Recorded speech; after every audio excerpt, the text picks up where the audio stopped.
Hi guys, we're the Tattoo Teachers. In bed. That's not what you think. That's really not. No. Today we have a very special guest. And our guest will be talking to you about things that you can do, just 3 quick things that you can do with your child during the summer or during any break time that will just help them continue with their education once they start again in the fall. This special guest is a special needs teacher. However, the tips that she's going to give can apply to any child during their break time. Any parent. She's a very special guest, and we'll introduce her in just a minute. Yeah. Stay tuned. See you in a minute.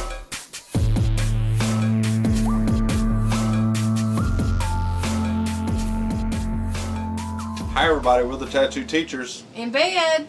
But it's not what you think. No, especially not today because we have a guest. Our guest is our beautiful daughter, Katelin. Yay! And you get to hear stories about her in some of our other videos when she was a little kid and growing up, and our parenting successes and our parenting fails, but mostly successes because she's such a wonderful, wonderful special education teacher now. And we're going to talk today about some maybe summer concerns for special education students. This can be for any student, but especially for those with special needs. We're hoping to make this kind of a series. We want Katelin to kind of interject throughout this series as we do, especially when it comes to special ed matters. She's kind of our go-to for that. And so we had done, if you followed our channel, and if you haven't, go ahead and do that now. Go ahead and subscribe. But if you've been following our channels, you know that we issued a summer challenge a couple of videos back about some things you need to be doing this summer with your students. And then it occurred to us that even though that summer challenge still applies to all students, there are some specifics that we need to address with special needs students. And so we asked Katelin to take some time out of her only day off, because she teaches summer school for special needs students as well, in addition to her full-time job as a self-contained special ed teacher for primarily autistic kids. We asked her to run out and visit with us a little bit and share some of the things that special needs students and parents of special needs students could be doing over the summer. So these things will help your kids, and they will help the teacher who's going to have them next school year. I have some idea of what she's already going to say, and I can say that most of what she's going to tell you will apply to anyone. Exactly. So if you had to give advice just to any parent, but particularly a special needs parent, what would be the first on your list? Okay, well, I've got 3 things to talk about today that I've kind of come up with as the top priorities for the summer for keeping your kids on track to start school in the fall. The first thing that I thought about was keeping them practicing some of those familiar goals that are on their IEP. You should have a copy of their IEP. And for those of you who don't know, an IEP is an individualized education plan, and we as educators, a lot of times we use these little, these little brief acronyms for things, and just wanted to clarify, an IEP is an individualized education plan, and every parent would get a copy of that IEP at the beginning, whenever they do their IEP meeting with the teacher and the other people concerned in the IEP team. IEP team, exactly. Right. Thank you. So the first thing that I just said, like I said, was that keep them practicing with those familiar goals. It's probably too late for this now, but at the end of the year you could ask your child's teacher for some extra copies of some work or what they could be working on so that they don't regress. All kids, but especially children with special needs, are more likely to regress over the summer, when they're not, having that stuff being put in front of them.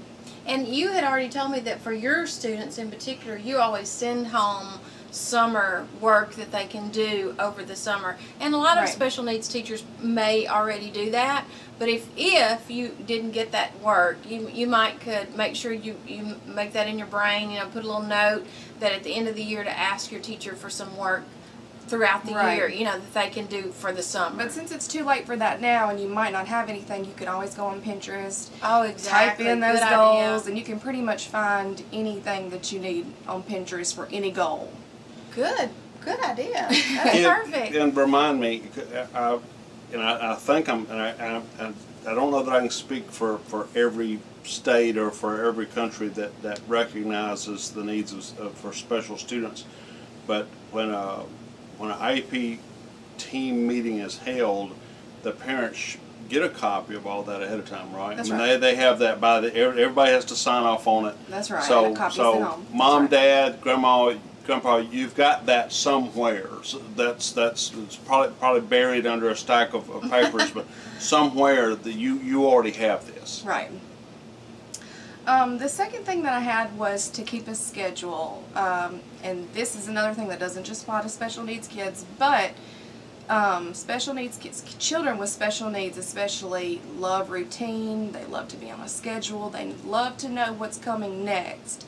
So I was actually just reading an article this morning about picture schedules and how you can kind of break that down into like a morning schedule, an afternoon schedule, and a night schedule. So Perfect. first thing in the morning, you know, we're going to do this, this, and this. They already know what to expect. They know what's coming, and they can better manage their own behaviors and their own time, and it helps them to be a little bit more independent, a little bit more confident in what they're doing.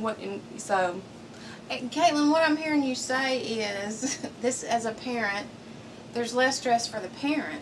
well, that too. Really, if they would let their special needs students know kind of what to expect for the day, seems like. And I'm gonna say this, although as a parent, as a parent in general, I know you perform better when there was a schedule in To place. this day, I perform better when there's Right. I like to know what's coming next. Right. I don't.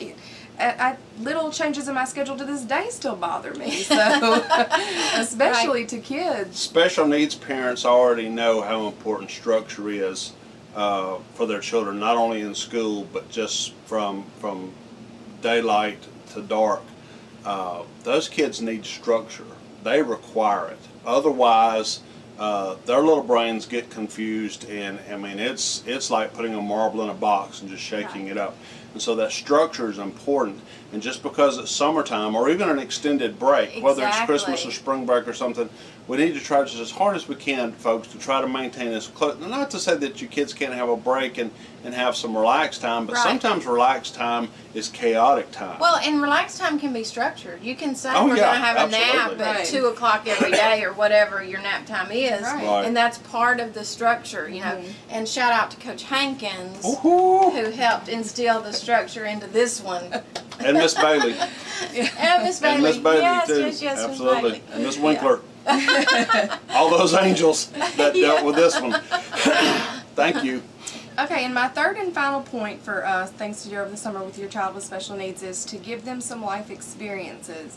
Take them out and do something that you don't normally have time for during the school year, like make a little small grocery trip, make them a list that they can go by. They can go and find the things on the list, and then maybe let them handle the money if that's one of their goals that they're working on to Very good. account change. And you know, just because you have a little bit of extra time, I know during the school year things can be kind of hectic and you just want to get it done, but since you have a little bit of extra time during the summer, you could take them and take the time to let them figure some things out. And Very because good. independence is the goal for the kind of students that I work with. So And going back to regular, I guess you would say, students too. General, yeah. I can remember that, you know, when I told you go find me a can of tomato soup, you loved that in the grocery store. So you could do that You with. talking to her or me? Well, you love finding Jiffy Pop. Don't even go there.